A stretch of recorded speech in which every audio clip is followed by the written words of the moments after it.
I can't say I never didn't consider myself as an artist, but it wasn't until I had a show at like a commercial gallery that I felt like, oh, okay, I'm an artist now.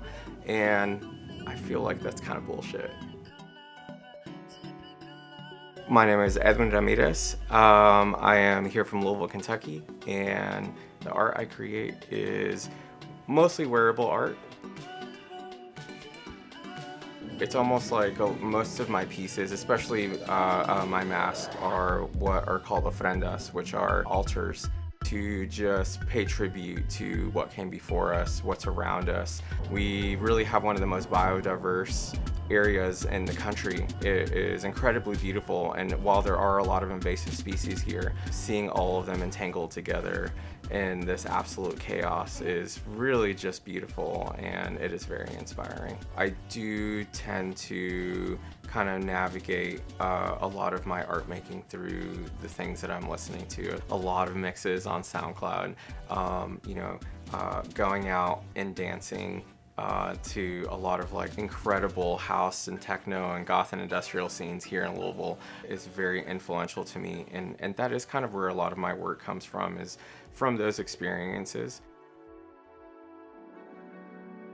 When I think about queerness and I think about my queerness, I think about, it being an ecosystem, being a way to communicate with others, and these much more ancient forms of communication like bioluminescence, and you have these like pods of whales, for example, that sing their own specific songs to communicate with one another. Here in Appalachia in general, like, we have to sing our own songs, we have to give our own signals off in order to be able to connect with one another. It's also why I'm very attracted to animals in the ocean too, because everything that is very bright and colorful in nature, they do it as a form of, displaying how venomous or how poisonous they might be. That doesn't mean that us as queer people are dangerous. It's that we have had to build this resilience, not because we want to, because we have to survive. And don't fuck with us. I know that's right. Especially not here in Kentucky. I know that's right.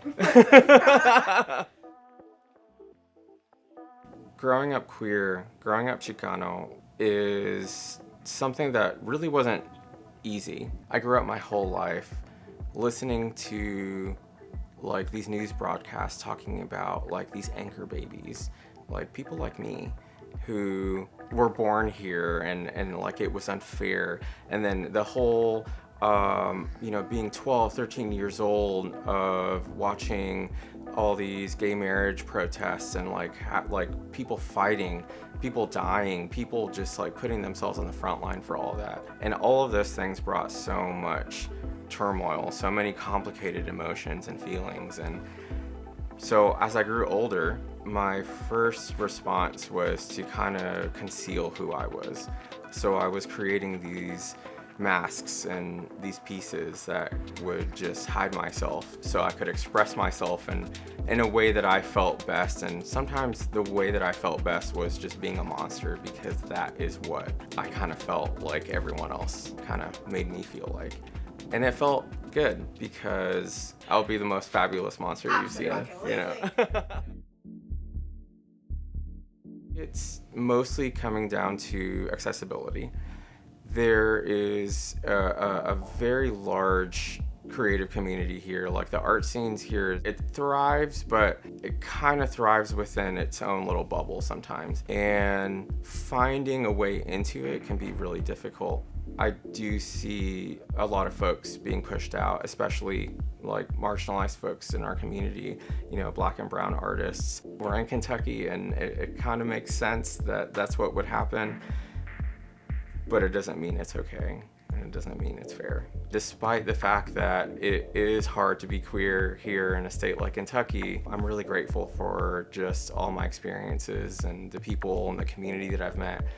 Folks always talk about like going to like Chicago and New York to go find, people like them, but I understand that. And then also too, I do think about when you meet like queer Appalachian people, like those are the weirdos. Like, those are the people that are doing the the art, and we can go and we can travel, just a couple hours and then you're in a bigger city, but this is home to me. And when we do find influential people, like, they kind of become your family, because we're all here to just try to find each other and really find that chosen family, because there's not a whole lot else here for us.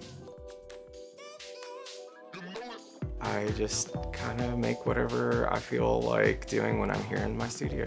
Also too, sometimes it's really just about how I feel. Sometimes I come in to my studio with this intention of like, this is what I'm going to create, and that doesn't happen. Something entirely different does, and it's something I can't control, and I'm okay with that.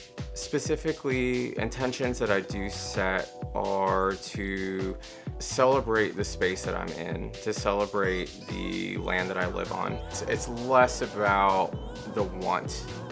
It's less about waking up of like, hey, I'm gonna make art today, because there are so many days where I do show up to my studio with intention, and then I literally feel like I'm just like walking around in circles for 3-4 hours before I'm like, this isn't working out, I'm gonna go home.